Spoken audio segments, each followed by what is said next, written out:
دوستای عزیز و مهربونم، سحر هستم، راوی کانال داستان‌های عاشقانه با سحر. ممنون میشم با سابسکرایب کردن و به اشتراک گذاشتن ویدیوها به ما انرژی بدید. چیزی از اومدنم به اتاق نگذشته بود که تقی به در خورد. با دیدن جمال تو چارچوب در، جفت ابروهام از تعجب پرید هوا. وقتی اومد داخل و در و پشت سرش بست، باورم نمیشد اومدن به اتاق منو به موندن پیش بانو ترجیح داده باشه. انگار تیرم به هدف خورده بود و تونسته بودم به اون چه که میخواستم برسم. اونم به همین زودی. به زور لبخندی که رجوجان سعی داشت بشینه روی لبم و کنترل کردم. جمال که آروم اومد تو اتاق و در و پشت سرش بست، قلبم محکم به دیوارهای سینم میکوبید. هر کاری از دستم برمی اومد و از صبح انجام داده بودم تا بکشونمش به اتاق خودم. و حالا مثل چی از کرده خودم پشیمون بودم. من واسه خاطر یه لجبازی بچگونه با بانو تن به این کارا داده بودم. وگرنه به هیچ وجه دلم نمیخواست جمال ذره‌ای به من نزدیک بشه یا خدای نکرده زبونم لال انگشتش به من بخوره. چه رسد به افکاری که به ذهنم هجوم آورده بود و پس زدم و اخمامو در هم کشیدم و پتو رو دور خودم پیچوندم. جمال رفت و پشت پنجره نشست و نگاهش رو روی بچه‌ها که خواب بودن چرخون. ببخشید شب نتونستم بیام پیشت. حال بانو زیاد رو به راه نبود. از حرفی که زد عرق سرد نشست رو تنم. تقصیر خودم بود. خودم یه جوری رفتار کرده بودم که فکر کنه از نیومدنش ناراحتم. سعی کردم موضع خودم رو حفظ کنم و خودم رو اصلا نبازم. و با صلابت گفتم چرا فکر کردی نیومدنت باعث ناراحتی من شده؟ معذرت خواهی لازم نیست. من خوشحال میشم اگه دیگه هیچ وقت نیای به این اتاق. جمال که انگار حسابی از لحن عصبی و رفتارم جا خورده بود، خودش رو جمع و جور کرد و اخماشو کشید تو هم. من فقط واسه خاطر بیبی گفتم. وگرنه خودت که هیچی. از شدت حرص صداش میلرزید. میتونستم بفهمم چه حالی داره. به خیال خودش من عاشق شده بودم و اون با امشب اومدنش توی اتاقم تیر خلاصو بهم میزد. ولی با رکبی که خورد حالا شده بود چوب دو سر سوخته. هم بودم پیش بانو رو از دست داده بود و همینجا بی نصیب مونده بود. اون شب جمال جوری به حالت قهر پشتشو کرد بهم و خوابید که حتم داشتم دیگه هیچ جمعه‌ای پاشو توی اتاقم نمیذاره. حتی به زور بیبی نصرت. با خیالی راحت از اینکه هم تونسته بودم پوزه بانو رو به خاک بمالم، هم تونسته بودم به ظاهر جمالو بکشونم سمت خودم و حالا اینطور خار و خفیفش کنم و بی خبر از اتفاقاتی که در انتظارم بود، سرم رو روی بالش گذاشتم و خوابیدم. صبح با ترس و اضطراب شدیدی از خواب بیدار شدم. انگار که تازه فهمیده بودم با دم شیر بازی کردن یعنی چی و حالا باید منتظر عواقب لجبازی کردن با بانو میشستم. برخلاف تصورم که منتظر بودم هر آن بانو با اخمای در هم بپره تو اتاقم و گیسامو تو چنگش بگیره، هیچ خبری اما ازش نشد. تا زور چپیده بودم توی اتاق و جرئت نمی‌کردم برم بیرون. تا اینکه زینب اومد دم اتاق. خانم جان، چرا نمیایید بیرون؟ وقت ناهاره. ننه گفت بیام بالا سر بچه‌ها تا شما برید ناهار بخورید. اگه به خاطر شیر دادن به بچه‌ها نبود، از خیر ناهار خوردن می‌گذشتم و خطر روبرو شدن با بانو رو به جون نمی‌خریدم. با ترس کنار بیبی جا خوش کردم و تا میتونستم خودم رو از تیر رس نگاه بانو دور نگه داشتم. یه زمانی اوج ترسم از گلنسا بود. اما حالا با اومدن بانو فهمیده بودم گلنسا اصلا به گرد پای بانو هم نمیرسید. بیبی حسابی سر حال بود و میتونستم حدس بزنم که این کپکی که خروس میخونه به خاطر اینه که حس میکنه من دل جمالو به دست آوردم. بعد از اینکه مردان آهارشونو خوردن از مهمون خونه رفتم بیرون. مشغول جمع کردن ظرفای توی سفره بودم که بیبی با ته عصاش ضربه آرومی به پهلوم زد. هی عروس، دیشب شوهرت پیشت بوده ندیدم بری حمام. پس دست به این ظرفا نزن. غسل نکرده خوبیت نداره. با حرفی که بیبی زد خجالت زده سر جام نشستم. ببخشید بیبی، خواب موندم نتونستم برم. عصر حتما میرم. بیبی صورتشو به هم نزدیکتر کرد و با لبی خندون گفت ببین دختر، اگه یه پسرم واسه جمالم بیاری قول میدم بنجاق اون زمین 3000 متری زراعی که بالای تپه‌ست رو به نامت کنم. از شرم حرفای بیبی دلم میخواست زمین دهن باز کنه و برم توش. اما خجالت زده فقط نگاهم ازش دزدیدم. گلنسا ظرفای توی سفره رو عصبی توی سینی میکوبید. اما بانو با لبخند رو کرد بهم و گفت خوشا به سعادت دختر. نور چشم خانم بزرگی دیگه. شاید اون زمانا خیلی احمق بودم که با خودم خیال میکردم بانو زن حسودی نیست و با یه شب اومدن جمال پیشم ناراحت نشده. شایدم بچه بودم و کم تجربه و چیزی از این کارا سرم نمیشد. ولی خوب یادمه که بانو برعکس گلنسا رفتارش باهام خوب شده بود و بیشتر از قبل باهام گرم می‌گرفت. اون روز به خاطر نقش بازی کردن جلوی بیبی اصل نشده بچه‌ها رو سپردم به ننه آفتاب و لیلا و همراه زینب راهی حمام شدم. اما تو دلم هی به خودم بد و بیراه میگفتم که چرا با این بچه بازی‌ها خودم رو توی دردسر انداختم. بعد از حمام زینب راهش رو کج کرد سمت خونه مهری. از وقتی مهری برگشته بود زینب هر روز اسب میرفت خونش تا مراقبش باشه و کاراشو بکنه. تنهایی بغچه به دست راه عمارت رو پیش گرفتم. اما درست از لحظه‌ای که از زینب جدا شده بودم حس می‌کردم یه نفر عین سایه افتاده دنبالم و داره تعقیبم میکنه. چند باری برگشتم پشت سرم و نگاه کردم و با دیدن مرد جوونی که با فاصله چند متری با همراه می اومد قلبم شروع کرده بود به تون تون زدن. اینجا یه روستای کوچیک بود و مثل شهر نبود که مردا دنبال زنا بیفتن. اینجا همو میشناختن و کسی نبود که ندونه من عروس خانم. این مرد یا اهل این روستا نبود یا واقعا قصد و غرضی داشت. قدمامو تندتر کردم تا زودتر خودمو به عمارت برسونم. آخه اگه یه نفر میدید عروس خان که گذشته خوبی هم نداره در حالی که یه مرد افتاده دنبالش داره تو ده راه میره قطعاً حکمم کمتر از مرگ نبود. با ترس خودمو به دروازه عمارت رسوندم و با مشتام افتادم به جون در. مرد جوان وسط کوچه ایستاده بود و نگام میکرد. کم مونده بود از ترس بزنم زیر گریه. نوک انگشتم یخ بسته بود که محمود دروازه عمارت رو باز کرد. چی شده خانم؟ چرا رنگتون پریده؟ از شدت ترس نمیتونستم حرف بزنم. محمود سکوتمو که دید رد نگاهمو که میخکوب مونده بود به کوچه گرفت و زل زد به جای خالی مرد جوان. نگاهمو توی کوچه چرخوندم. اما هیچ خبری از اون مرد نبود. توی چشم هم زدن یه جوری گم و گور شده بود که یه لحظه به خودم شک کردم نکنه از اولم اشتباه کردم و اصلا همچین چیزی وجود نداشته. سوالای محمودو که سعی میکرد از زیر زبونم بکشه که چی باعث شده اونقدر بترسم بی جواب گذاشتم و رفتم تو اتاقم.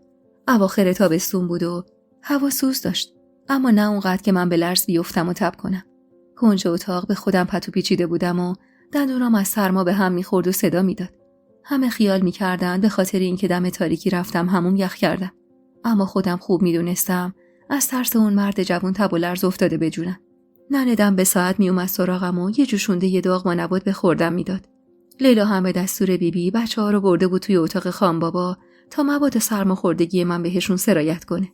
حالم اونقدر بد بود که بیبی اجازه نداد واسه شام خوردنم پامو توی مهمونخونه بذارم و لیلا یه کاسه آش واسم آورد توی اتاق. آخرای شب بود که انگار یکم رو به راه‌تر شده بودم و چون از سر شب بچه‌هامو ندیده بودم به شدت احساس دلتنگی می‌کردم. با ضربه‌ای که به در خورد خودمو جمع و جور کردم تا زیاد مریض احوال به نظر نیام. با دیدن جمال در حالی که یه بشقاب میوه تو دستش بود و داخل اتاق شد دوباره لرز افتاد به جونم. چی شده؟ خدا بد نده. شنیدم مریض احوالی. نگاهم میخ شده بود به بشقاب میوه‌ای توی دستاش و تو دلم خودمو لعنت میفرستادم. دیارا، خودت کردی که لعنت بر خودت باد. تو با رفتارت باعث شدی جمال فکر کنه بهش همچین بیمیلم نیستی. انگار که رد نگاهمو گرفت که مونده بود روی بشقاب توی دستش گفت بانو گفت حالت خوب نیست، امشبو تنهات نذارم. واسه چند لحظه احساس کردم گوشام اشتباه شنیده و بعد با تعجب پرسیدم بانو؟ اومد داخل و نزدیکم نشست و شروع کرد به پوست گرفتن پرتقال توی دستش. آره بانو، چرا تعجب میکنی؟ بانو خیلی زن خوبیه. برعکس گلنسا اصلا اهل حسادت و خال زنک بازی نیست. خیلی مهربونه. تو دلم به حماقت و ساده‌لوحیش پوزخند زدم. کنارم نشسته بود و یه ریز از بانو و اخلاق خوبش تعریف میکرد و پرتقال پوست میگرفت. خوب که نگاش میکردم ته چهره احمد میومد جلوی چشمم. اما خب سنش بالاتر بود. جمال تقریباً 37 سالش بود و کنار شقیقه هاش موهای سفید دیده میشد. چشماش اما دقیقاً عین احمد بود. یعنی چشمای هر سه برادر عین خان بابا مشکی و کشیده بود. یه جوری که دلت میخواست زل بزنی بهشون و نگاهشون کنی. اما چشمای احمدم یه چیز دیگه بود. از اون نگاهایی که وقتی بهت میفته غرق میشی تو دریایی از آرامش. نگاهش مهربون و گیرا بود و نسبت به من بی نهایت عاشقانه. آخ که دلم چقدر تنگش بود. تو فکر و خیالاتم غرق شده بودم و به یاد احمدم بودم که جمال یه قاچ پرتقال گرفت جلوی روم. اصلا حواست به من هست که دارم چی میگم؟ دستپاچه پرتقالو از دستش گرفتم و گفتم ببخشید، حواسم پرت شد. میگم خوبه که تو مثل گلنسا نیستی. به خدا که حوصله جنگ کردن 3 تا زنو با هم ندارم. با پرتقال توی دستم بازی میکردم و گفتم شاید اگه بانو هم مثل گلنسا پیش خودش فکر میکرد که ازدواج ما واقعیه حسادت میکرد. در اصل خواستم با این حرفم بهش که دستی بزنم تا بفهمم بانو از این ماجرا خبر داره یا نه. و جمال ساده خیلی راحت همه چیزو کف دستم گذاشت. بانو با گلنسا فرق داره. اون زنیه که عاشقشم. حقش بود بدون شوهرش فقط با خودش میخوابه. دوست نداشتم با دیدن این نقش بازی کردنات واسه بیبی یه وقت خدایی نکرده ناراحت بشه. اما گلنسا زنیه که هیچ وقت توی دلم جایی نداشته. اونو به زور واسم گرفتن. نمیدونم چرا اون لحظه دلم واسه گلنسا سوخت. واسه همین در مقابل جمال طرفداریشو کردم. اما اون عاشقته. واسه 2 دختر آورده دسته گل. خدا رو خوش نمیاد اینقدر عذابش بدی.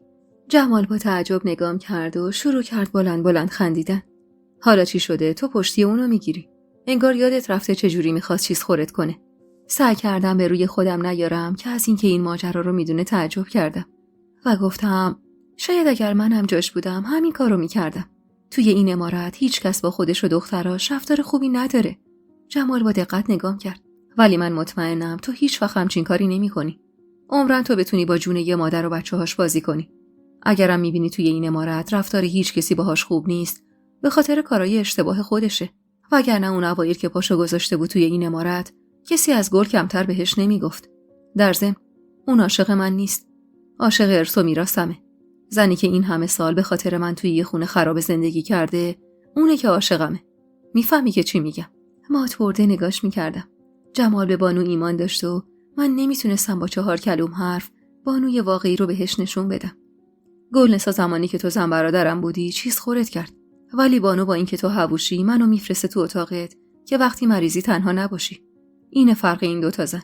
همونجور که پرتقال و آروم گوشه لپم میذاشتم، تمام فکرم پیش بانویی بود که اونقدر خوب عمل کرده بود که جمال میپرستیدش.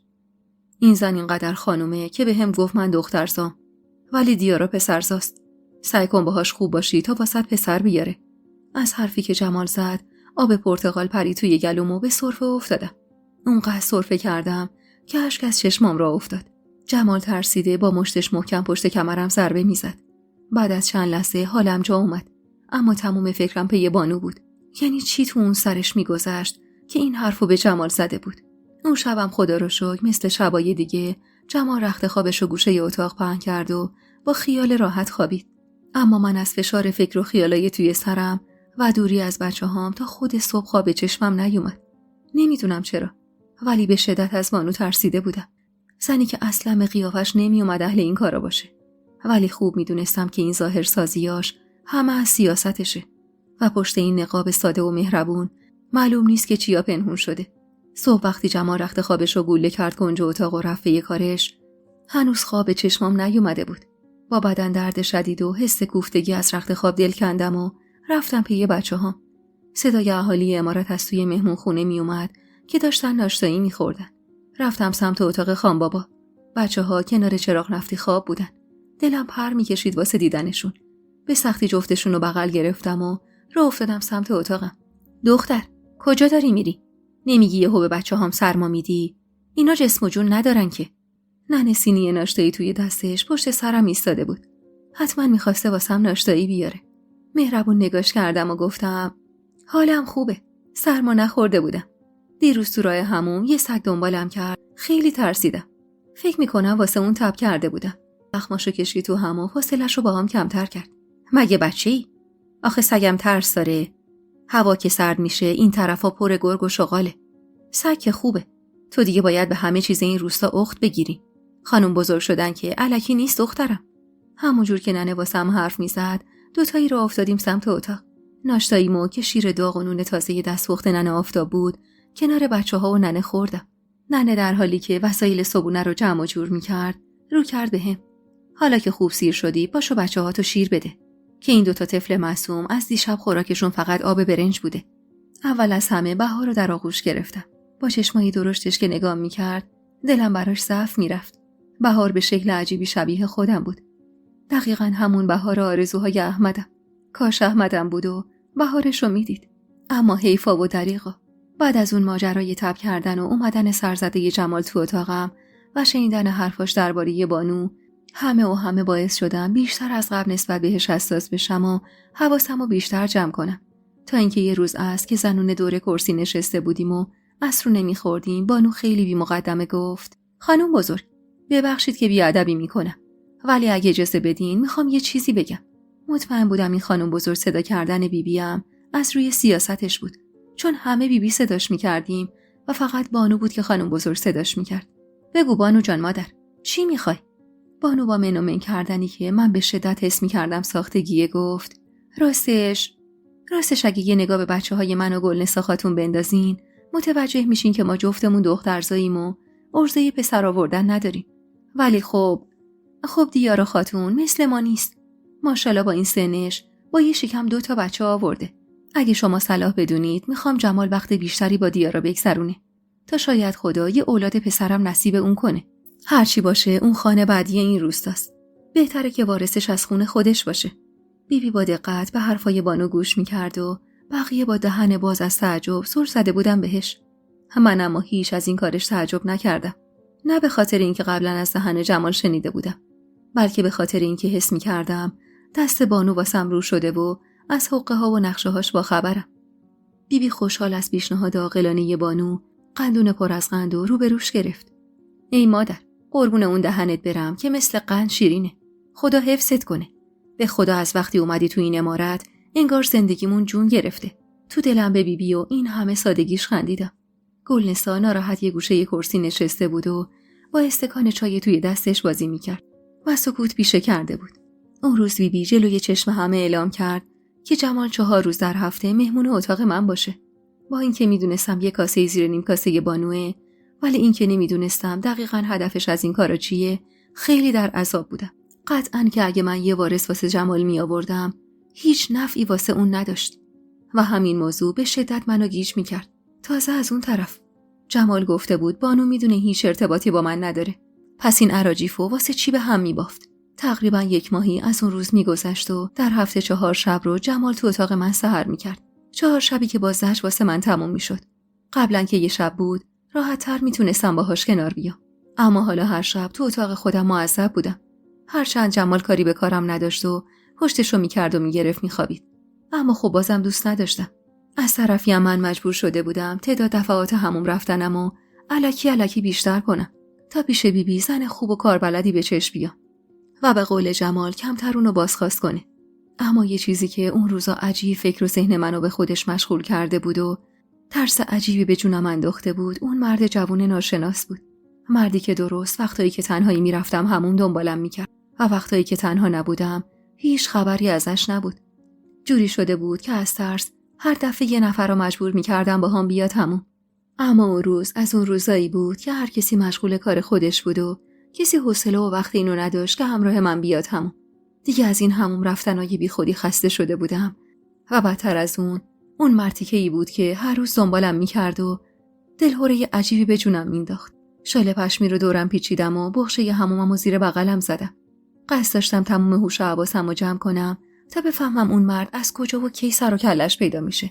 تا نیمه‌های راه هیچ خبری ازش نبود، ولی نزدیک همون که شدم سنگینی نگاهش رو حس کردم. با خودم گفتم شاید یکی از دکاندارای اطراف بازاره و چون نزدیک حمامه میفته دنبالم، یا شایدم اهل این ده نیست و نمیدونه من عروس خانم و فکر میکنه دختر مجرد عمارتم. خلاصه که با همین فکر و خیالای سرسری حمام کردم و راه افتادم سمت عمارت. اما دیگه از این موش و گربه بازی‌ها خسته شده بودم. میخواستم بفهمم حرف حسابش چیه. واسه همین راهمو عوض کردم و پیچیدم سمت چشمه. اون مرد ناشناسم همچنان بی خیال دنبالم میومد که ناغافل ایستادم و برگشتم رو بهش. تو کی هستی مردک؟ چی میخوای از جونم؟ انگار که از حرکت یهویی غافلگیر شده باشه یه قدم عقب رفت، ولی سری خودش رو جمع و جور کرد و نگاهی به دور و برش انداخت. به خدا من دزد ناموس نیستم، فقط میخوام 2 کلوم حرف باهات بزنم. نمیدونم به خاطر سوز سرمایی بود که روی تن نم دارم نشسته بود یا از ترس حرف زدن با یه مرد غریبه بود که بدنم شروع کرد به لرزیدن. دندونام به هم میخورد و صدا میداد. یه قدم به هم نزدیکتر شد که باعث شد عقب برم. دیارا، به خدا من خاطر تو میخوام.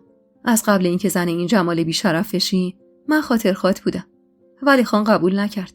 وحشت زده به مرد جوون خوشبرارویی که روبرون وایساده بود و بهم ابراز علاقه میکرد نگاه میکردم. میدونم دلت با جمال نیست.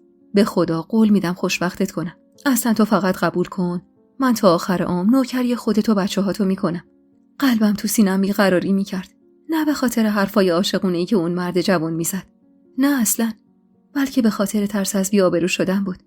آفتاب داشت غروب میکرد و سرچشمه خلوت بود. اگه به گوش خانبابا یا حتی جمال میرسید که دیارا لب چشم با یه مرد هم صحبت شده، عاقبتم چی میشد؟ ترسیده با شال پشمیم صورتمو پوشوندم و ازش فاصله گرفتم. دست از سرم بردار. من شوهر و زندگیمو دوست دارم. اگه دوباره دور و برم پیدات بشه، به جمال میگم مزاحم ناموسش شدی، مطمئن باش که زندت نمیذاره. نگاهش بهم یه جوری بود که انگار داشت مسخرم میکرد و تو دلش بهم میخندید و میگفت تو هیچ وقت چیزی به جمال نمیگی. تو جرأتشو نداری که بگی. بعد از اون روز اونقدر از اون مرد جوون و حرفاش ترس برم داشته بود که دیگه حاضر نبودم به هیچ قیمتی تنها پامو از عمارت بذارم بیرون. از اون طرفم هرچی به جمال میگفتم این همون رفتنای مسخره رو تمومش کنیم، میگفت نه. اگه این کارو نکنیم بیبی شک میکنه و میفته به جونمون. یه جورایی راستم میگفت. اما من تو دوراهی بدی گیر کرده بودم. هر دفعه یا مهجبینو که اون روزا حسابی سرگرم دختر بانو و جمال بود به زور دنبال خودم میکشوندم یا اونقدر صبر میکردم تا بالاخره یکی بیکار بشه و همرام بیاد همون. تقریبا اوایل زمستون بود و اونقدر تنها بیرون نرفته بودم که پاک از خاطرم رفته بود که یه مرد جوون و غریبه همیشه دنبالم میکرد. بچه‌ها 6 ماهشون شده بود و هر از گاهی زمزمه ی حرفای بیبی به گوشم میخورد که منتظر من آبستن بشم. اما ماه به ماه ناامیدتر میشد. تو دلم به سادگیش میخندیدم. اون پیرزن فکر میکرد من واقعا زن جمال شدم و حاضرم واسش وارث بیارم. نمیدونست هنوز انگشت جمال به من نخورده. چه رسد به چیزای دیگه. بانو اما رابطه‌شو اونقدر باهام خوب کرده بود که گاهی میخواستم باور کنم این زن هیچ مکر و حیله‌ای پشت حرفا و کاراش نیست. بیبی ازمون خواسته بود قالی بافی رو شروع کنیم و هر کدوم واسه خودمون یه داره قالی بزنیم تا هم سرمون گرم بشه هم بیکار نچرخیم. همه قالی بافی رو بلد بودم به جز منی که توی شهر بزرگ شده بودم و تا الان همچین کاری نکرده بودم. یه روز کنار گلنسا و مهجبین میشستم پای دار قالی، یه روز کنار بانو. اوایل کنار دستشون میشستم تا کار کردن رو یاد بگیرم. اما دیگه حالا اونقدر دستم را افتاده بود که بیبی به جمال گفت یه دار جداگونه واسم بپا کنه. بهار و امید رو هم توی گهواره‌های چوبی که خانبابا با دستای خودش واسهشون درست کرده بود میخوابوندم و دل میدادم به کاری که عجیب آرومم میکرد. اون روز بانو که توی اتاق سر دار خودش نشسته بود وسط کار پا شد و رفت و بعد از چند دقیقه با یه سینی که 2 استکان چای توش بود برگشت و کنارم نشست. بیا دختر، بیا بشینیم یه گلویی تازه کنیم، یکم خستگیمون در بره. دست از کار کشیدم و کنارش نشستم. درسته مثل قبل بهش مشکوک نبودم، ولی هنوزم از ته دلم بهش اعتماد نداشتم. دست درد نکنه بانو، اتفاقا خیلی خسته شدم. کمرم گرفته. دختر، تو نباید خودتو زیاد اذیت کنی. مگه نمیبینی بیبی چقدر چشم انتظار آبستن شدن توه؟ از اینکه توی خلوتمون بیبی رو خانم بزرگ صدا نمی‌کرد لجم گرفت. اما سعی کردم به روی خودم نیارم و بی خیال گفتم آخه نمیتونم بیکار بشینم. بیکاری اعصابم میده و 1000 جور فکر و خیال میاد سراغم. بانو دور و برش رو نگاه کرد و وقتی از نبودن کسی اطرافمون مطمئن شد سرش رو نزدیک گوشم آورد. هنوزم با جمال مثل قبلی یا گذاشتی کنار ناز و اداهاتو؟ از این حرف یهویی و بی مقدمه شرمم شد، ولی سعی کردم خجالتو بذارم کنار و آب پاکی رو روی دستش بریزم. واسه همین خیلی بی خیال گفتم نه بابا، مثل قبل نیستیم. این حرفو به عمد زده بودم و وقتی زدم دقیق شدم توی صورتش تا ببینم عکس العملش چیه. بانو اما با تمام سیاستش وقتی این حرفو شنید نتونست خودشو کنترل کنه و من به وضوح حس کردم که اخماش واسه لحظه‌ای رفت و هم. اما زرنگتر از این حرفا بود. واسه همین خیلی سری خودشو جمع کرد و گفت خب خدا رو شکر، ایشالله به زودی یه کاکرزری واسش میاری، اما سعی کن زیاد کار نکنی. در جواب دلنگرانیای الکی و ساختگیش لبخندی زدم و برگشتم سر کارم. اما تمام مدت همه ی حواسم به یه حرفاش بود. حالا دیگه میدونستم این زن واسم یه نقشه‌ای داره، ولی نمیدونستم چه نقشه‌ای. با سرتر شدن هوا یه مرض باگیردار اومده بود توی دهات اطراف که خیلی سخت‌تر از سرماخوردگی بود. میگفتن حتی یه نفرم جون داده به خاطر این مرض. روزای سخت زمستون توی راه بود و ترس از گرفتن این مرضم حسابی دلشوره انداخته بود تو جون همه. اولین کسی که اون مرض افتاد به جونش اما لیلای بیچاره بود که تمام کارای عمارت روی دوشش بود. بیبی دستور داد خودش رو توی اتاق ته باغ زندونی کنه تا مبادا مرض بقیه سرایت کنه. مهری پا به ماه بود و زینب تمام مدت خونه اونا بود تا نذاره دست به سیاه و سفید بزنه. تمام کارای عمارت اما افتاده بود به جون ننه. مهجبین اما خیلی کمک حالش بود. گلنسا رسیدگی به دختراشو بهونه می‌کرد و بانو با زرنگی تمام اسیر کار کردن فرار می‌کرد. منم سعی می‌کردم تمام کارای بچه‌هامو خودم انجام بدم. حالا که نمیتونستم کمک حال اونا باشم، لااقل یه بار اضافه رو دوششون نباشم. اما خیلی سختم بود.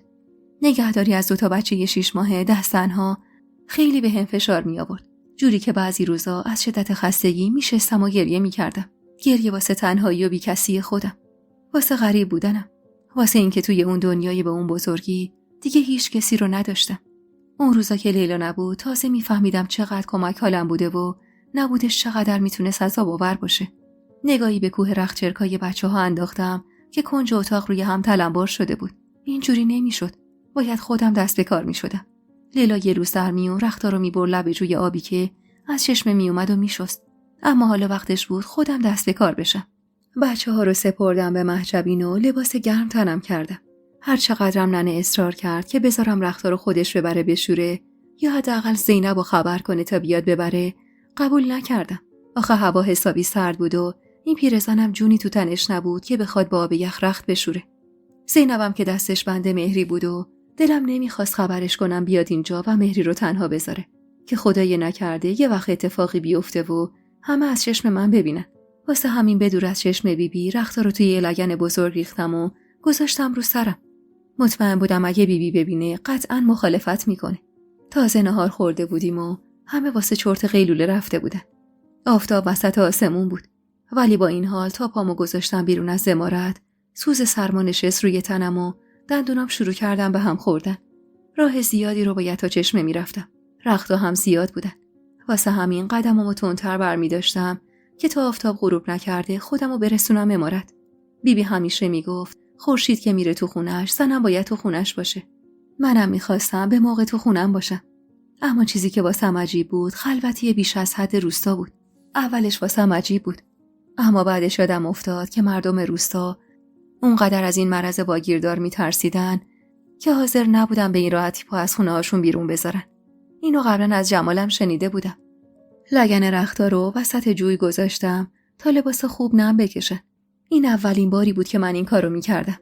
واسه همین بند انگشتام حسابی درد گرفته بود. نصف رختا رو هنوز نشسته بودم که دیدم هوا داره کم کم تاریک میشه. واسه همین بی خیال شستن بقیه شدم و اومدم سری جمع و جورشون کنم و برگردم که یهو احساس کردم یه نفر کنارم نشست. حیف این دستا نیست که رخت چرک بشوره، اونم تو این سرما. وحشت زده شلوار امیدو که دستم بود و داشتم مینداختمش تو تشت، تو آب رها کردم و دستم روی قلبم گذاشتم. همون مرد غریبه بود. خودش بود که با فاصله کم ازم لب جوی نشسته بود و شلوار امیدو با یه حرکت از آب گرفت. ببخشید، نمیخواستم بترسونمت. فکر کردم متوجه اومدنم شدی. وحشت زده از جام بلند شدم و نگاهی به دور و برم انداختم. هوا تاریک شده بود و هیچ موجود زنده این اطراف فر نمیزد. به خودم لعنت میفرستادم که چرا اینقدر دست کرده بودم و گذاشته بودم اینقدر به غروب آفتاب نزدیک بشم و بر نگشته بودم عمارت و از ترس موقعیتی که گیر کرده بودم توش تنم به لرزه افتاد. تو کی هستی؟ چی از جون من میخوای؟ مگه بهت نگفتم دیگه مزاحمم نشو؟ مرد جوان بی خیال روبروم ایستاد و با مهربانی لب زد. به خدا قسم نمیخوام اذیتت کنم. از وقتی از عمارت زدی بیرون دنبالتم. اون عقب نشسته بودم نگات میکردم که دیدم هوا داره تاریک میشه، گفتم کمکت کنم تا زودتر برگردی. این موقع نزدیک غروب تک و تنها سر چشم خوبیت نداره. با حرفایی که میزد انگار یه ذره ترسم نسبت بهش کمتر شد. حرفش که تموم شد با شک نگاش کردم که گفت از من نترسی یارا. من شرف دارم. غیرت سرم میشه. تا وقتی منو نخوای که کاریت ندارم. بیا بشین بشوریم رختا رو که خیلی دیرت شده. اومدم مخالفت کنم که دیدم با عجله شروع کرد به مچ زدن به لباسای توی لگن. با صابون کفیشون میکرد و بعدم سری آبکش میکرد. تا حالا ندیده بودم مردی اینجوری لباس بشوره. اصلا ندیده بودم مردی لباس بشوره. چه رسد به این مدلیش. غرق لباس شستنش شده بودم که گفت اسمم مراده. مال ده پایینم. رو زمین مردم کار میکنم. الانم رو زمینی که خان داده به کریم کار میکنم. منظور شوهر مهری بود. بدون اینکه نگاش کنم گفتم این چیزا به من چه ربطی داره؟ سری لباسامو بده، میخوام ببرم. نیاز نیست بشوری. انگار که بهش برخورده باشه با صدای ناراحتی گفت فقط خواستم خودمو معرفی کنم و یه کمکی بهت کرده باشم. دیارا، به خدا من عاشقتم. دل و دین بهت باختم. این حرفو که زد عین برق گرفته ها نگاش کردم. چشماشو یه حلقه اشک پوشونده بود. اما این چیزا هیچ اثری توی حال بد من نداشت. لگن رختها رو به زور از رو زمین بلند کردم و رو سرم گذاشتم. هرچی که هستی، هر کی که هستی، به من ربطی نداره. جون عزیزه، دست از سرم بردار. من شوهر دارم. میخوای بدبختم کنی؟ این حرفا رو زدم و هول هولکی با اون لگن سنگینی که روی سرم بود راه افتادم سمت عمارت. پاهم تو هم پیش میخورد و نمیدونستم چجور دارم قدم برمیدارم. فاصلم اما باهاش زیاد نبود که صداشو دوباره شنیدم. به خدا عاشقتم. تا برسم به دروازه عمارت و محمود در رو باز کنه 1000 بار مردم و زنده شدم. بیبی بالای ایوون ایستاده بود و با اخمای در هم نگاه میکرد. تو دلم یه صلوات فرستادم و رفتم سمتش. هی عروس، معلوم هست کجایی؟ مگه تو این خونه هیچ کسی نیست که تو باید بری لباس بشوری؟ هان؟ دیگه میخواستم محمودو بفرستم پیت. تو کی میخوای یاد بگیری رفتار درستو؟ خجالت زده سرمو زیر انداختم و گفتم ببخشید بیبی. رختها زیاد بودم، من هم نابارد. واسه همین خیلی طول کشید. بیبی به محمود اشاره کرد، لگن رختها رو از دستم گرفت و گفت والا اینا رخت و لباسای 1 ساله. چرا گذاشتی اینقدر رو هم جمع بشن؟ کم کم میدادی، آفتاب خودش میبرد میشست. حالا هم بدو برو لباساتو عوض کن، خیس آبن. بدو تا نچاییدی. همه تو مهمون خونه نشستن، زود باش تا شوهرت نفهمیده تا این موقع شب بیرون بودی. زود باش. از خدا خواسته لگن لباسا رو بیخیال شدم و دویدم توی اتاقم. ننه بالا سر بچه‌ها نشسته بود و واسهشون لالایی میخون. بی صدا رختامو عوض کردم و رفتم سمت مهمون خونه. همه دور تا دور سفره نشسته بودن. یه سلام دادم و کنار محجبین نشستم. اما از شدت اضطراب صورتم داغ کرده بود و حس می‌کردم سرخ شده. و با خودم میگفتم حتما هر کسی نگاهی به صورتم بندازه میفهمه که با یه مرد غریبه سر چشم حرف زدم. واسه همین سرمو تا جای ممکن پایین انداخته بودم و سعی می‌کردم با کسی چش تو چش نشم. همه با هم حرف می‌زدن. اما من تمام فکر و ذهنم پی اون مرد غریبه بود و هیچی از حرفاشون نمیفهمیدم. هان دیارا، تو چی میگی؟ وحشت زده نگاهی به جمال انداختم که منو مخاطب حرفش قرار داده بود. و با من گفتم چی میگم؟ حواست کجاست زن؟ بانو میگه تا شب چله فرشش تموم میشه. فرش تو چقدر داره تا تموم بشه؟ با دستپاچگی یه نگاه به بانو انداختم که با نگاه ریزبینش تحت نظرم گرفته بود. من فکر نکنم به این زودی تموم بشه. آخه هنوز دستم اونقدر تند نشده. جمال لبخند مهربونی زد. عیبی نداره. دست تو هم راه میفته. یه روز میرسه که ماهی یه فرش میبافی. خجل نگاش کردم و سرمو انداختم پایین. اگه جمال میفهمید اون مرد این حرفا رو به هم زده چه بلایی سرم میومد. فقط خدا عالم بود. چند روزی بود هوا حسابی برف و بوران بود و من به خاطر سرمایه هوا دیگه سر چشمه نرفته بودم که صبح اون روز تصمیم گرفتم برم حموم. اما صبح اونقدر برف میبارید که نشد. واسه همین تصمیم گرفتم بعد از بارش برف برم. 1 ساعت از ظهر گذشته بود و میخواستم برم بیرون که یهو موقع بیرون رفتن از عمارت بیبی منو دید و داد زد کجا شال و کلا کردی بری تو این هوا؟ اونم تنهایی. گفتم دارم میرم حموم بیبی. اخماشو کشید تو هم و گفت تو این هوا تنهایی؟ مگه عقل تو سرت نیست دختر؟ گفتم خب آخه با کی برم بیبی؟ لیلا که مراقب بچه هاست. ننه هم که نمیتونه بیاد. جمال خانم که خونه نیست. هر روزم که برف و بورانه. پس چی کار کنم؟ کلاف سری تکون داد و گفت همین جلوی پات که بخوای بری زینب اومد عمارت. ظاهرا پیغام مهری رو واسه گلبس آورده بود. هنوز نرفته. بذار بهش بگم باهات بیاد. اینو گفت و رفت داخل عمارت. و چند دقیقه بعد همراه زینب اومدم بیرون. زینب پا تند کرد و اومد پیشم. از دور دستی واسه بیبی تکون دادم و خواستیم با هم راهی بشیم که گفت حواستون باشه. لفتش ندیدا. دختر زود به جمع آفتاب غروب نکرده برگردیم. شبای زمستون خطرناکه. این اطراف پر از گرگه. دستمو توی هوا براش تکون دادم و سعی کردم قدممو تندتر بردارم. زینبم پا به پام شروع به حرکت کرد. پاهامون تا وسط ساق پا توی برف میرفت و به سختی میکشیدیمشون بیرون. صدای خرچ و خرچ برفا زیر پامون واسم خیلی لذت بخش بود. یاد بچگیام افتاده بودم که با آقام توی حیاط خونه خانجونم آدم برفی درست میکردیم. چقدر از اون روزا فاصله گرفته بودم. چقدر وقتی آقام زنده بود زندگیم یه رنگ و بوی دیگه ای داشت. راهی که همیشه 10 دقیقه طول نمیکشید این دفعه به خاطر برف 1 ساعتی کش پیدا کرد. از سرما دندونامون به هم میخورد. خصوصا زینب که لباسش کمتر از من بود. به محض رسیدن به حموم خودمونو پرت کردیم داخل. زینب تو ورودی اول نشست و من رفتم داخل. آخ که چقدر اون بخار آب واسم دلچسب بود و باعث شد یکم جون بگیرم. کارم که تموم شد حسابی خودمو پوشوندم. 2 تا ژاکت روی هم پوشیدم و شالمم دور صورتم پیچیدم و برگشتم پیش زینب. تا منو دید از سر جاش بلند شد و بخچمو از دستم گرفت. اما به محض اینکه پامونو از همون بیرون گذاشتیم باورمون نمیشد. برف به شدت شروع به بارش کرده بود و چنان برف و بورانی بود که چشمو نمیدید. مسیر همون تا عمارت رو هم اگه با این وضعیت میخواستیم بریم 1-2 ساعتی طول میکشید.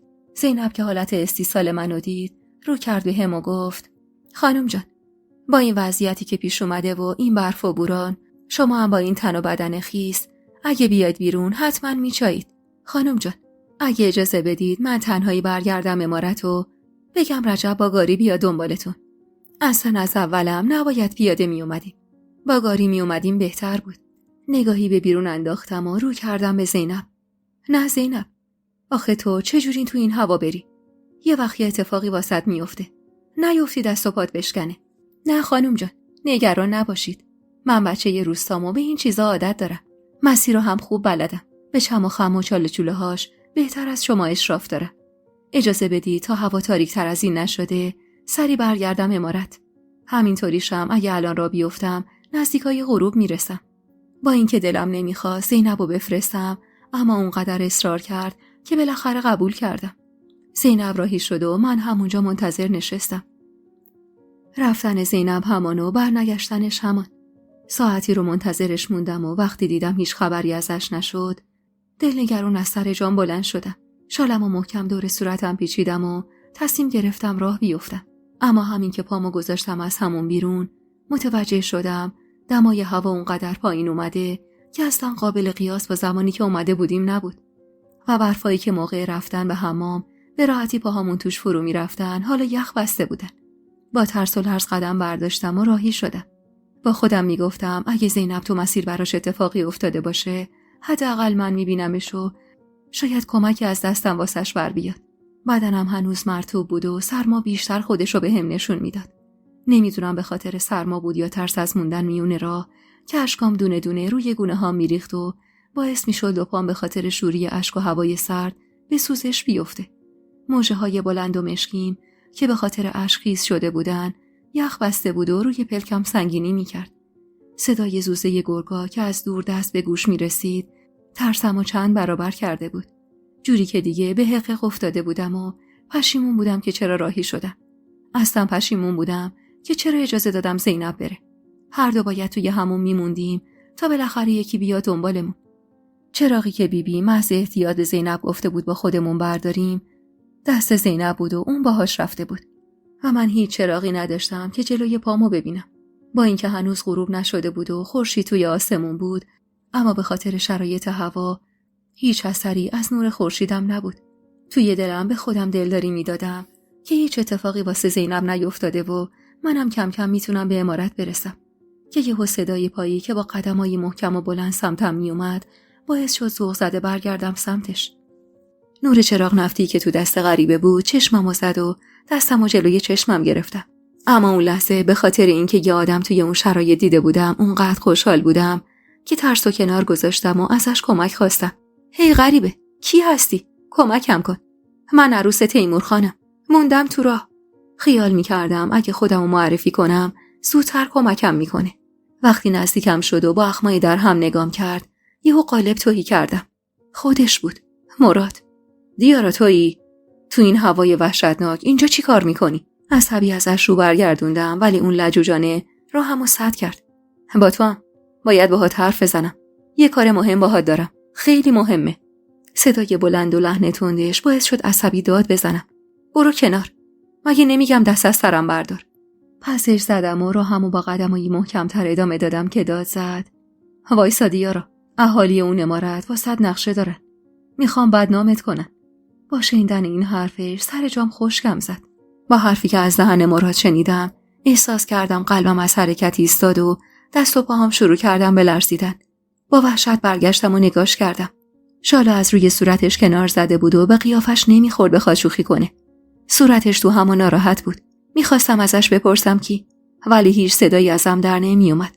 لبام به هم میخورد ولی هیچی نمیتونستم بگم. به خاطر اون بوران و برف هوا اونقدر تاریک شده بود که انگار شب سیاه و من و مراد و اون کورسوی نور چراغ نفتی که بینمون بود وسط یک کوچه تاریک با فاصله ایستاده بودیم. اون لحظه شاید یکی از بدترین لحظه های زندگیم بود. هرچند که لحظه های بد تو زندگی من کم نبودن. مراد چند قدمی به هم نزدیک شد. دیارا، به خدا اولش برام مثل یه بازی بود. اما رفته رفته که شناختمت یه حس عذاب وجدان لجوجی اومد سراغم که باهاش کلنجار میرفتم و پسش میزدم. با خودم میگفتم تو پولتو گرفتی، کارتو انجام بدی. چی کار داری به این حرفا؟ چی کار داری؟ طرفت آدم درستیه یا نه؟ به تو چه؟ واسه همینم ادامه میدادم. رجب بهم گفته بود دیگه آخراشه. میگفت به زودی خبرم میکنم واسه روز رسوایی. روزی که قرار بود جلوی خان و اهل امارت و کل روستا تو رو بی‌آبرو کنن و شاهد بیارن. شاهدایی که از میون همین مردم روستا بودن و با پول خریده بودنشون. تا سکوت کنن تو این مدت و هیچ چیزی به گوش اهل امارت نرسونن. تا روز موعود فرا برسه و بتونن نقششون رو عملی کنن. منم گوشت زنگ بودم. خدا شاهده راستشو میگم. اما من بعد از اون روز که سر چشمه از زندگی و گذشته تلخت برام تعریف کردی دیگه دلم طاقت نیورد بشینم و بی‌آبرویی تو ببینم. واسه همینم بعد از اون روز فرار کردم تا خودمو گم و گور کنم. از سرما بود یا ترس از بلایی که میخواستن سرم بیارن که اینقدر میلرزیدم. نمیدونم. احساس میکردم مراد لحظه به لحظه تو نگاهم منفورتر از قبل میشه. با نفرت زل زدم تو چشماش. تو یه کثافت رسلی. کثافت.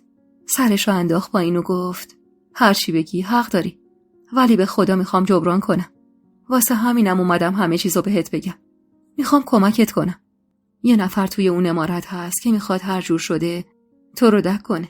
پس منم نباشم باز این کارو میکنه و به خواستش میرسه. دیارا، میخوان تو رو تو چشم تیمورخان خراب کنن. با حرص از روی زمین بلند شدم و رو کردم بهش و گفتم اصلا از کجا معلوم که تو داری راستشو میگی؟ شاید خودتو داری بازی میدی. نفسشو کلافه بیرون داد و یکم فکر کرد. به خدا اینطور نیست. درسته من اولش در قبال پول قبول کردم این کارو بکنم، ولی تو این مدت خوب شناختمت. میفهمم چیا کشیدی.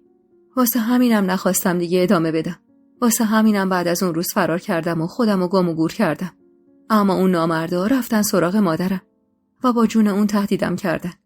لحظه به لحظه نفرتم از مراد و بانویی که مطمئن بودم پشت همه این ماجراهاست و کل اهالی اون ده بیشتر میشد.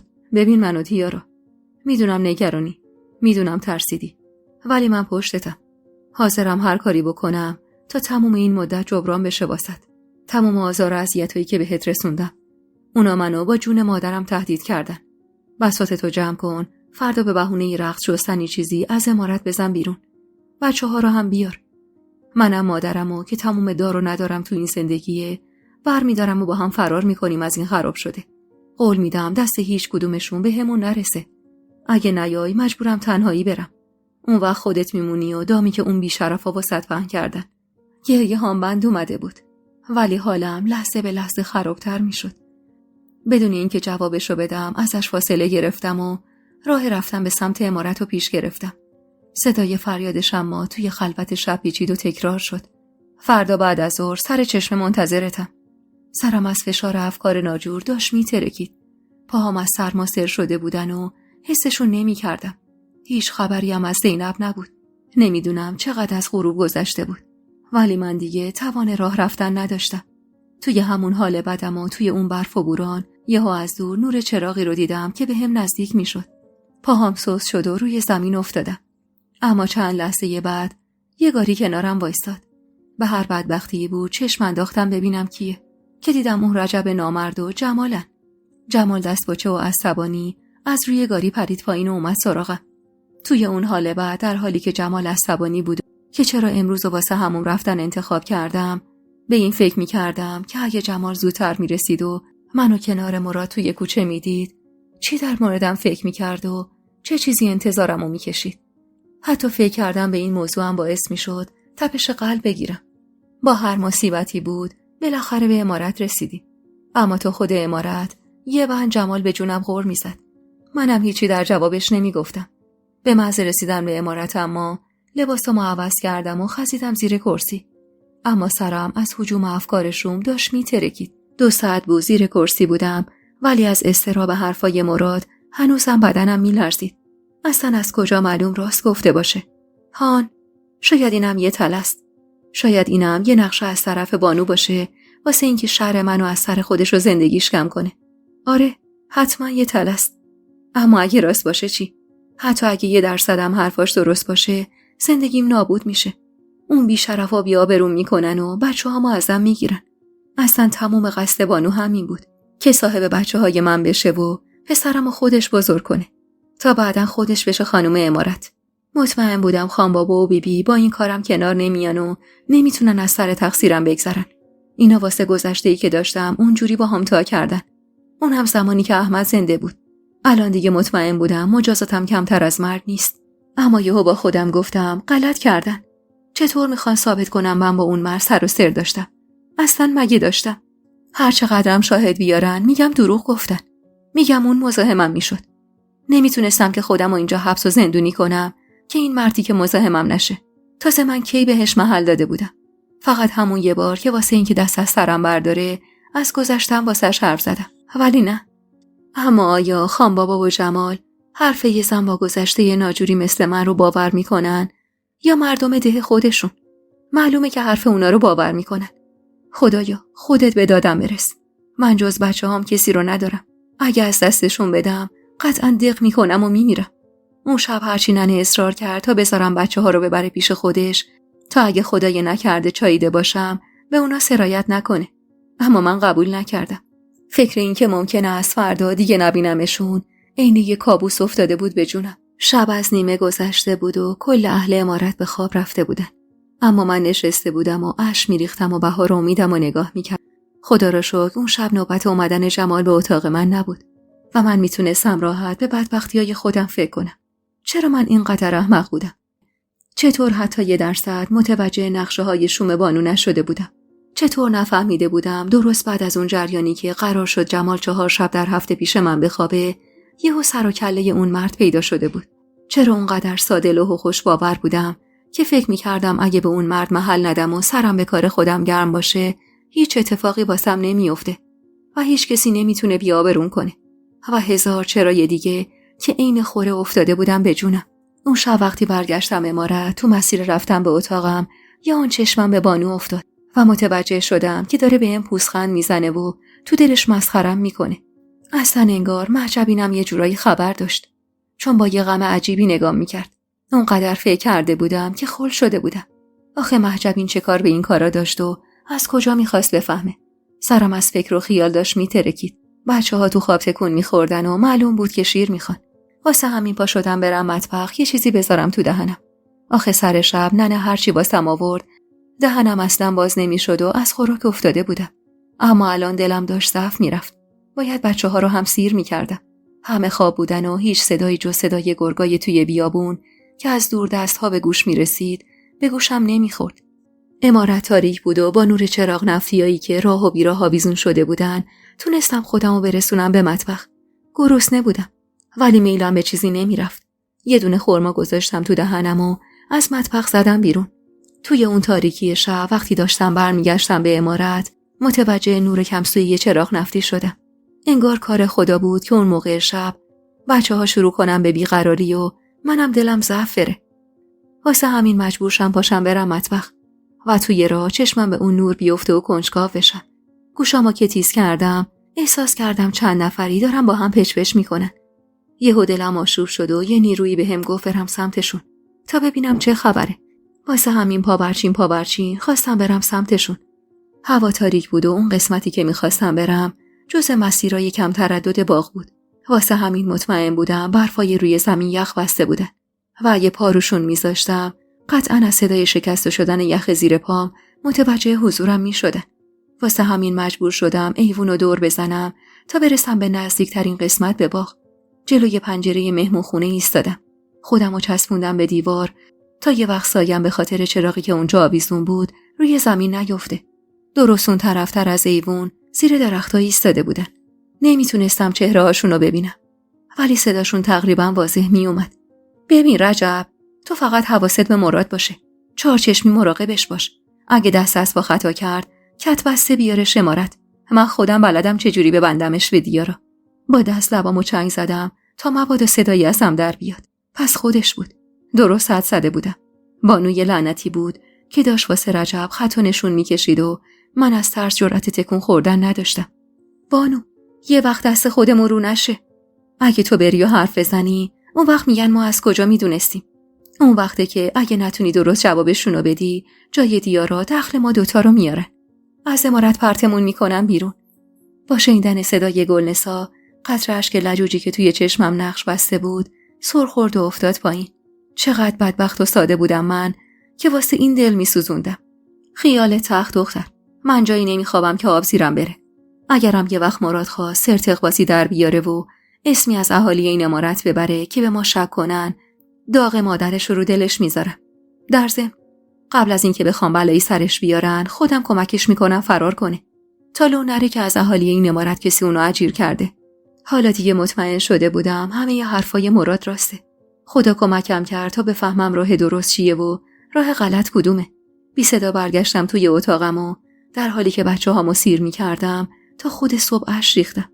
به حال بخت بدم که اسیر یه مور شیطان صفت شده بودم که اینطور نقشه‌های شومی برام ریخته بودن و می‌خواستن اینطور بی‌عفتم کنن.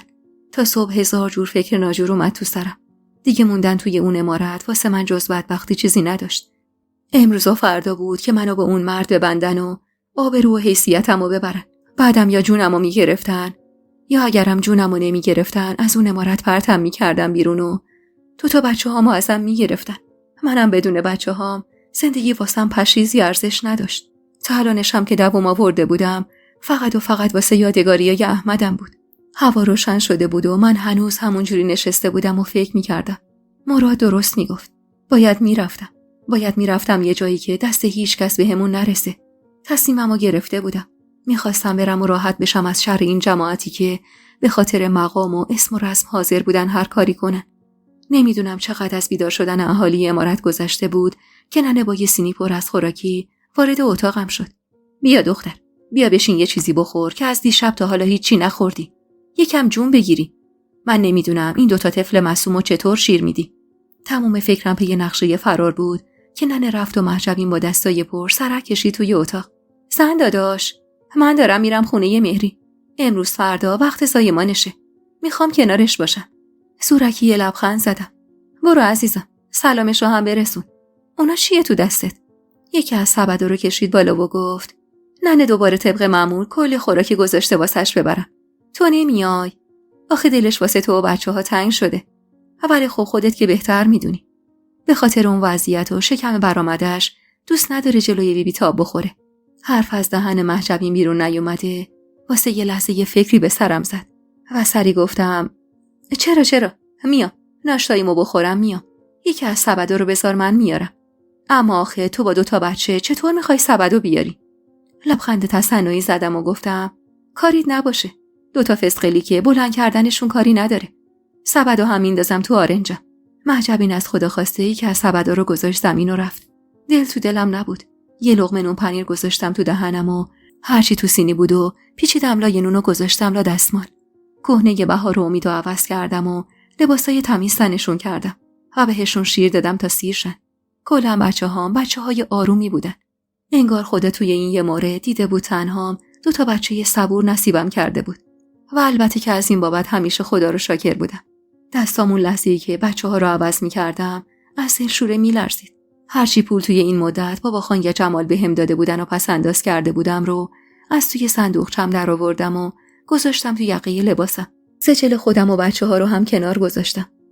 لباسایی که احمد واسه اولین بار تو شهر واسم گرفته بود و پوشیدم. سجل خودم و بچه‌ها رو توی شال پیچیدم و دور کمرم بستم. بعدم لباس محلیم که کماکان مشکی بود و روی لباسای قبلی پوشیدم.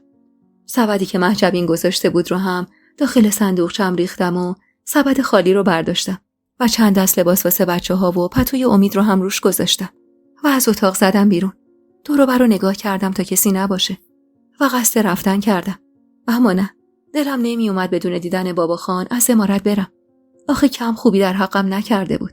این که الان میتونستم خیلی راحت سجل بچه‌هامو بگیرم دستم و برم رو مدیون وجدان و انسانیت اون بودم. هرچند میدونستم وقتی بفهمه تنها یادگار نور چشمشو برداشتم بردم هیچ وقت منو نمیبخشه. ولی با این حال نتونستم طاقت بیارم و بدون دیدنش برم. خواستم هر جور شده واسه بار آخر بچه‌هامو ببینه. دوست نداشتم پشت سرم آه بکشه. گرچه بعید میدونستم با این کارا بتونم جلوی شکستن دلشو بگیرم. خان بابا توی اتاقش نشسته بود و مشغول خوندن کتابی بود. از وقتی داغ دوتا جوان دیده بود خیلی گوشگیر و آروم شده بود و فقط وقتایی که کنار امید میشست لبخند رو لبش میومد. در زدم و وارد شدم. با دیدنش اما قلبم شروع کرد به تون تون زدن و تو دلم گفتم خان بابا منو ببخش که مجبور شدم این کارو باهات کنم. که یهو گفت آقور به خیر عروس، کجا شال و کلا کردی؟ صدای مهربونش منو یاد احمدم مینداخت. واسه یه لحظه دست و دلم لرزید و پشیمون شدم از رفتن. کاش همونجا زبون باز میکردم و بهش میگفتم چیا شده و چیا شنیدم. شاید باور میکرد و پشتم در میومد. اما هیچ تضمینی نبود و ترس اجازه نمیداد که حقیقتو برملا کنم. خصوصا ترس و وحشتی که مراد خیر ندیده تو جونم انداخته بود. لبخندی روی لبم نشوندم و گفتم خان بابا دارم با اجازهتون بچه‌ها رو میبرم خونه مهری. طفلک دلتنگشونه. اما گفتم قبلش بیام هم از شما اجازه بگیرم هم بچه‌ها رو ببینید. امید سرشو گذاشته بود روی شونم و خوابیده بود. ولی بهار با گوشه شالم بازی میکرد. دل میکردم واسه نرفتن. باز شدن گره کلاه بهار رو بهونه کردم و امیدو دادم بغل خان بابا. اون لحظه‌ای که امیدو صفر بغل کرد و بو کشید قلبم اما درد گرفت. از خودم متنفر شدم ولی چاره‌ای نداشتم. بعد از اینکه خان بابا کمی با امید بازی کرد با قدمای لرزون از اتاقش دل کندم.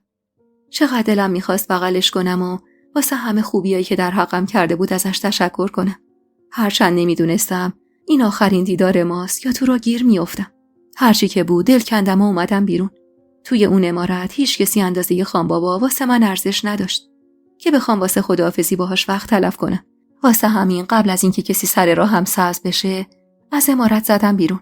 اما وسط حیاط بودم که یهو صدای بیبی از توی ایوون سر جام خشکم کرد. کجا میری دختر؟ تمام جونم از ترس میلرزید. آروم برگشتم و گفتم من میخوام برم خونه مهری. بچه‌ها رو کجا میبری تو این سرما؟ آخه مهری میخواد بچه‌ها رو ببینه دلتنگشونه. نگرانم نباشید. حسابی پوشوندمشون. خب لااقل اون سبدو بذار زمین. با 2 بچه و یه سبد مگه میشه؟ این مهجبین ورپریده هم هیچ کاری رو درست انجام نمیده. اینم انداخت کردن تو. اصلا یه لحظه وایسا لیلا رو صدا بزنم همراهت بیاد. از ترس اینکه لیلا رو با هم بفرسته سری گفتم نه بیبی اصلا نیاز نیست لیلا رو خبر کنی. این سبد وزنی نداره. بعدم انداختم روی آرنجم مزاحمتی برام ایجاد نمیکنه. لیلا هم تو مطبخ کمک حال ننست. گناه داره ننه. بذارید کمکش باشه. من خودم سری میرم و برگشتنم که مهجبین هست. هر دو با هم برمیگردیم. اینا رو گفتم و وای نسادم ببینم چی میگه. و سری تکون دادم و از دروازه عمارت زدم بیرون. حتی یه درصدم دلم واسه بیبی نسوخت. اون همون زنی بود که با جمال دست به یکی کرده بود تا اسم اونو به عنوان پدر بزنه تو سجل بچه‌هام. وقتی پامو از اون عمارت گذاشتم بیرون و خیالم راحت شد، برگشتم و واسه آخرین بار عمارت بزرگ تیمورخانو نگاهی انداختم. 1 سال و 5 ماه از اون روزی که همراه احمدم اومده بودم به این عمارت میگذشت و حالا با بچه‌هامون مجبور بودم از اونجا فرار کنم. کاری که یه بار دیگه هم تو زندگیم انجام داده بودم و سر از اون کاباره کذایی که اگه احمد نبود معلوم نبود الان چه بلایی سرم اومده بود. با فکر و خیال به آینده نامعلومم راهمو کش کردم سمت جنگل. به محض رسیدم به اولین درختای تنومند و بلند رفتم پشت یکیشون. سبد خوراکی‌ها رو که حالا با لباس و پتو پوشونده بودم و گذاشتم روی زمین و امیدو داخلش گذاشتم و پتو رو روش کشیدم. و در حالی که بهار بغلم بود به هر بدبختی که بود اون لباس محلی مشکی رو از تنم در آوردم و شال مشکیمو جوری دور صورتم پیچوندم که کسی متوجه صورتم نشه. لباس محلیمو همونجا رها کردم و بچه‌ها رو برداشتم و راه افتادم. امیدو گذاشته بودم توی سبد و روشو پوشونده بودم. آخه اونقدر شبیه احمد و خان بابا بود که میترسیدم هر کسی نگاش بهش بیفته بفهمه نوه خانه. بهار توی بغلم خوابیده بود و امید توی سبد تو دستم بود که راهم و خلاف راه چشم کج کردم و رفتم سمت جاده. حالا که پیه همه چیزو به تنم مالیده بودم نمیتونستم به مراد اعتماد کنم. مطمئن بودم قراری که با هم گذاشته بود فقط یه تله بود و من دیگه آدمی نبودم که دنبه تله بدم. نمیدونم چقدر طول کشید تا برسم لب جاده، ولی اون قدری بود که خورشید رسیده بود وسط آسمون. میدونستم خیلی کم پیش میاد که یه اتومبیل از اینجا رد بشه، چون به خاطر برف و یخبندون بیشتر راه‌ها بسته شده بودن. تنها امیدم اما این بود که رهگذری گاری چیزی مسیرش از این طرف بیفته، کسی که اهل روستاهای اطراف باشه. اون لحظه ها بیشتر از این که نگران باشم که مبادا کسی ببینتم نگران بچه‌هام بودم. اگه آفتاب غروب می‌کرد هوا خیلی سردتر می‌شد و قطعاً بچه‌هام دووم نمی‌آوردن و اگه یه تار مو از سرشون کم می‌شد هیچ وقت نمیتونستم خودمو ببخشم. شاید 1 ساعتی میشد که راه جاده رو پیش گرفته بودم و میرفتم و هر لحظه که میگذشت دلاشوبم بیشتر میشد که الان توی عمارت چه خبره. یعنی تا الان فهمیده بودم بهشون دروغ گفتم و نرفتم خونه مهری. البته تا زمانی که محجبین بر نمیگشت عمارت کسی متوجه خیبت من نمیشد و دعا میکردم که محجبین مثل خیلی از روزای دیگه که به دیدن مهری میرفت و اونجا اونقدر سرش گرم میشد که دیر برمیگشت امروز هم دیر برگرده عمارت و شانس با هم یار باشه. چشمم به جاده بود و منتظر بودم بالاخره سر و کله کسی پیدا بشه و به این فکر میکردم که چهره بانو لحظه‌ای که میبینه جاتره و بچه نیست شریختی میشه. تو دلم گفتم خیال کردی بانو خانم، خیال کردی به همین راحتی میتونی دخل منو بیاری و بچه‌هامو صاحب بشی؟ کور خوندی. تو همین فکر و خیالا بودم که احساس کردم صدای چرخ یه گاری به گوشم خورد. خوب که دقت کردم دیدم واقعا صدای گاریه که داره به هم نزدیک میشه. اونقدر خوشحال بودم که سر اسبا نمیشناختم. سری صورتمو پوشوندم و شال روی امیدو صاف کردم. توی اون آبادی فقط پسر جوون مرگ تیمورخان بچه 2 قلو داشت و بیشک هر کسی منو با 2 تا بچه میدید شستش خبردار میشد که عروس خانم. در حالی که گاری به هم نزدیک میشد دستمو بلند کردم و شروع کردم تکون دادن. هی گاری چی؟ من تو راه موندم. تو رو خدا به من و بچم کمک کن. پیرمرد گاریچی افسارو کشید و گاریشو نگه داشت.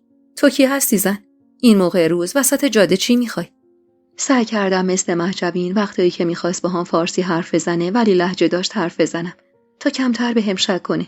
نمیدونم چقدر میتونستم تقلید کنم، اما دلو زدم به دریا و گفتم خبر دادن حال مادرم بد شده، میخوام برم سراغش. میشه منو تا یه جایی برسونی؟ باشه، سوار شو. اما تو مگه مرد نداری که تنها راه افتادی تو جاده؟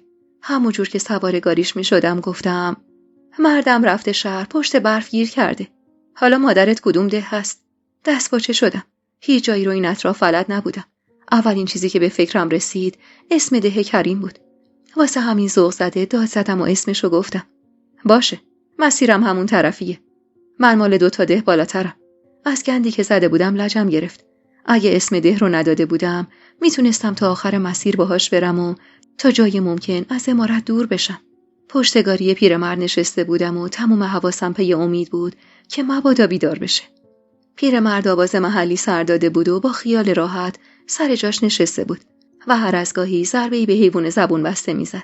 همین که حس کردم امید توی سبد داره دست و پا میزنه، قبل از اینکه شروع کنه گریه کردن بهار رو جاش توی سبد گذاشتم و امیدو به خودم چسبوندم. از ترس و نگرانی اما کم مونده بود هرچی خوردم و نخوردم بالا بیارم. هوا هنوز روشن بود که رسیدیم به یه دهی که تا حالا ندیده بودمش. پیرمرد از گاریش با این پرید و اومد طرفم. با نگرانی و دودلی به دور و برم نگاه کردم. وقتی دید همون جور نشستم و هیچ کاری نمی کنم گفت چی شده دختر؟ نکنه من اشتباه شنفتم. مگه دهاتتون همینجا نیست؟ پیاده شو دیگه. دیرم میشه، شب تو راه میمونم. دست باچه امیدو به خودم چسبوندم و دسته سبد و محکم تو مشتم گرفتم و به هر سختی بود از گاری پیاده شدم. دست در نکنه عمو جان. خدا خیرت بده. اگه شما نبودید تو راه میموندم. پیرمرد نگاهی به سر تا پا من انداخت و رفت سمت گاریش. این یه بارو خدا باهات یار بود دخترم. برو خدا رو شکر کن که گیر آدم نااهل نیفتادی. با ترس نگاش کردم. همچین بیرا هم نمیگفت. یه زن جوان با 2 بچه شیرخواره وسط جاده. پیرمرد حرفشو زد و رفت و من موندم میون روستایی که واسه اولین بار بود پامو توش گذاشته بودم. تو نگاه اول به نظر کوچیک‌تر از روستای ما میومد و به خاطر فاصلش با کوه برف خیلی کمی روی زمین نشسته بود. دور تا دورمو نگاه کردم تا یه آدمی به چشمم مطمئن بیاد و بتونم ازش کمک بگیرم. اما اونقدر دیگه از زنا ترسیده بودم که دیگه نمیتونستم بهشون اعتماد کنم که یهو چشمم به پیرمردی افتاد که دولا دولا از کنار دیوار راه میرفت. با خودم گفتم شاید اون بتونه کمکم کنه. شالمو روی صورتم محکم‌تر کردم و راه افتادم طرفش. عمو با شما. میشه یه لحظه وایسید؟ با تعجب برگشت طرفم و یه نگاه دقیق به سر تا پام انداخت. سلام عمو. میشه کمکم کنید؟ همونطور که با تعجب براندازم میکرد گفت تو با این سر و وضعت گدایی میکنی دختر؟ والا رخت و لباست به گداها نمیخوره. معلومه مال روستای ما هم نیستی. خجالت زده از حرفش یکم باهاش فاصله گرفتم. نه من گدا نیستم. فقط بین راه موندم. میخوام برم شهر، نمیدونم چجوری. پیرمرد یه تای ابروشو بالا داد. بری شهر؟ اونم این موقع؟ واسه چی؟ از اینکه اینقدر کنجکاوی میکرد هرسم گرفت. ولی سعی کردم کم نیارم. شوهرم تو شفاخونه گیر افتاده، خیلی مریض احواله. تو رو خدا کمکم کنید خودمو برسونم بهش. دل واپسشم. خیلی وقت اونجاست. میخوام برم پیش ببینم اتفاقی براش نیفتاده باشه. پیرمرد نگاهی به امید که توی بغلم بود انداخت. من پیرمرد که نمیتونم ببرمت شهر آخه دختر جون. تو کس و کاری، پدری، برادری، کسی نه که اینطوریه که او یلغوز را افتادی میخوای بری شهر؟ نه به خدا. تک و تنهام و یتیمم. مادرم هم فوت کرده، خواهر و برادری هم ندارم. شوهرم تنها کسم بود که حالا نیاز به کمکم داره. شما فقط بگو چجوری برم، من خودم میرم. مزاحم شما نمیشم. پیرمرد دستی به ریشای سفیدش کشید و یکم فکر کرد. آخه سر سیاه زمستون کسی نمیره شهر که من بخوام تو رو بفرستم باهاش بری. دنبالم بیا بریم خونمون. اونجا زنم هست، عروس و پسرم هم هستن. فکرامونو رو هم میذاریم ببینیم چه کاری میشه واسه تو کرد. اینها رو گفت و همونطور که میرفت زیر لب غرغر میکرد که یه زن جوون و یه بچه چرا باید اینطوری آواره شده باشن. منم با شک و دودلی پشت سرش راه افتادم. اما انگار تو دلم رخت میشستن. میترسیدم خونش یه وقتی جفت خونه ی حلیم خاتون باشه یا اصلا از کس و کار اونا باشه. اونطور هر چی زحمت کشیده بودم تا اینجا به باد میرفت و شب به صبح نرسیده خبر اومدنم به اونجا به گوش اهل عمارت میرسید. با تمام نگرانی و دلشوره هایی که داشتم اما کاری جز اعتماد کردن ازم بر نمی اومد. طولی نکشید که رسیدیم در یه خونه قدیمی که باید سرمون رو خم می‌کردیم تا بتونیم از درش واردش بشیم.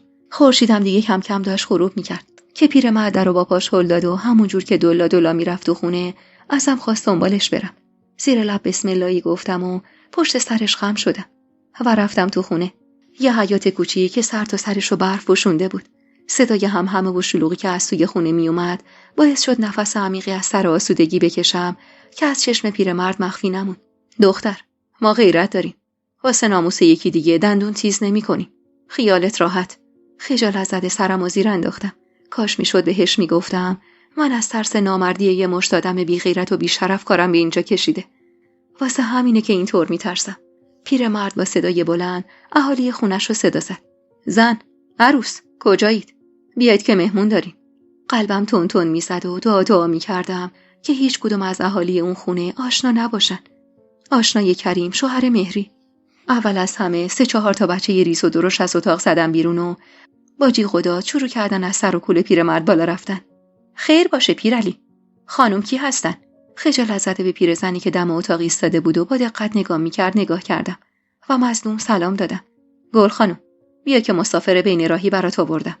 بیچاره تو راه مونده، میخواد بره شهر. آوردمش تا شاید یه راهی به فکر بچه‌ها برسه و کمکش کنن. شوهرش مریضه و تو شفاخونه بستریه. میخواد بره دیدن اون. پیرزن هنوزم مشکوک نگاه میکرد که یه زن جوون اومد طرفم و خواست سبد و از دستم بگیره. که با من گفتم مواظب باش، دخترم توی سبده. با این حرفم نگاه کنجکاو به همشون روی سبد میخوب موند. زبونم رو روی لبای خشکم کشیدم و با ترس گفتم 2 قلوان، یه دختر یه پسر. اما اون نگاه‌های میخکوب و مشکوک تا زمانی که رفتیم توی اتاق و جلوی چشماشون یکی یکی به بچه‌ها شیر دادم ادامه داشت. انگار خیال می‌کردن که من دزدی چیزیم و این بچه‌ها هم مال من نیستن. پیرزنی که اسمش گل خانم بود یه ریز ازم سوال میپرسید و سعی میکرد از زیر زبونم حرف بکشه که همون زن جوونی که اول کار اومد سبدو از دستم بگیره پرید میونه حرفش. خانم جون، چرا دختر بیچاره رو عذابش میدی؟ حتما باید بگی یتیم و بیکسه. ولش کن. بذار یه نفس بکشه. از وقتی اومده یه بند داری سوال پیچش میکنی. نفسی از سر آسودگی کشیدم و کاسه شیر داغی که توش نون تلیت شده بود رو سر کشیدم. آخه از صبح هیچی نخورده بودم و دلم داشت ضعف میرفت. خجالت رو کنار گذاشتم و با قاشق افتادم به جون تیکه نونای خیس خورده ته کاسه. گل خانم و اون زن جوان و 2 تا دختر دیگه دور تا دورم نشسته بودن و نگام میکردن. معذب کاسه شیر رو گذاشتم زمین. دستتون درد نکنه گل خانم. اجرتون با امام حسین. پیرزن یه نگاهی بهم انداخت و زیر لبی جوابمو جوری داد که هیچی نفهمیدم و به یکی از دخترها اشاره کرد که ظرفا رو از جلوم جمع کنه. نگفتی اسمت چیه دختر؟ شوهرت از کدوم خانواده است؟ با ترسا به دهنمو قور دادم و نگاهمو دوختم به اون زن جوونی که بعدم فهمیدم عروس اون خانواده است. و لحظه شماری می‌کردم تا زودتر بپره وسط حرفای گل خانومو بگه چرا اینقدر سوال پیچم میکنه. اما انگار این دفعه خودش هم منتظر جوابم بود. واسه همین گفتم اسمم زینبه. ترسیدم اسم واقعیمو بگم و دستم رو بشه.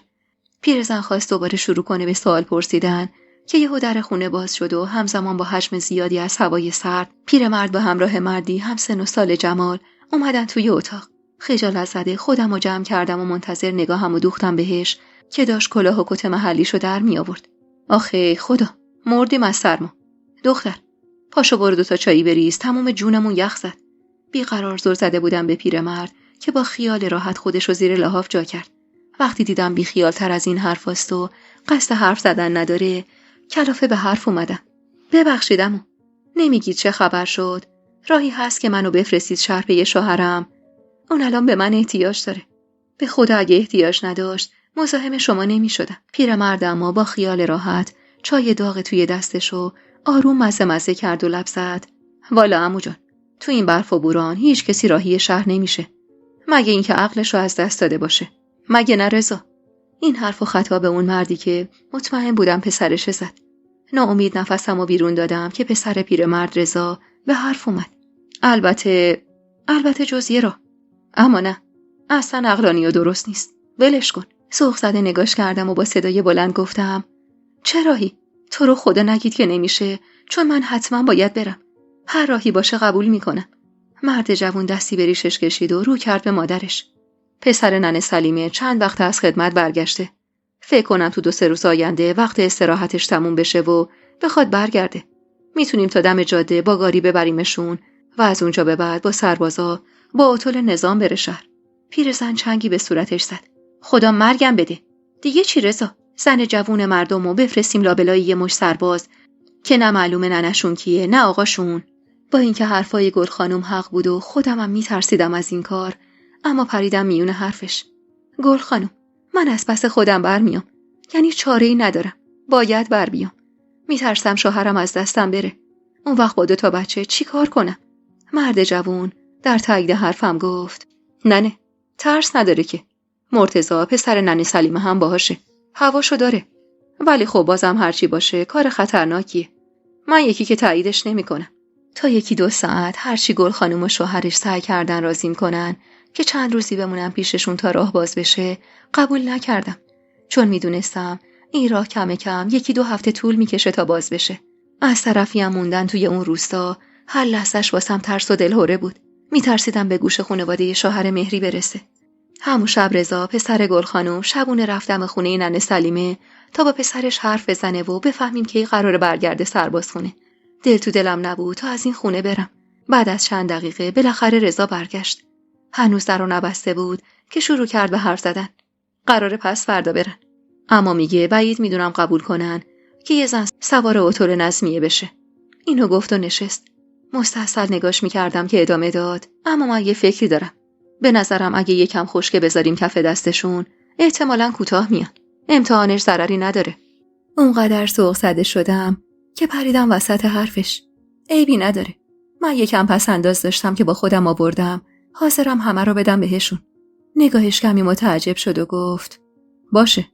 پس آماده باش. پس فردا آفتاب طلوع نکرده باید لب جاده باشیم.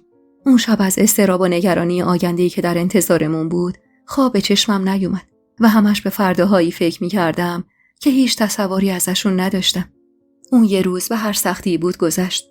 شب آخر توی رخت خواب دراز کشیده بودم، اما بازم مثل شب قبل خواب به چشمم نمی‌اومد و فقط دعا می‌کردم همه چیز به خوبی پیش بره. نمیدونم کی بود، اما تازه چشمام گرم خواب شده بود که صدای یه نفر رو بالای سرم حس کردم. دوستای عزیز و مهربونم، یک دنیا ممنونم که تا پایان این قسمت همراه هم بودید و خوشحال میشم اگه نظراتتون رو در مورد این قسمت توی کامنت ها با ما به اشتراک بذارید.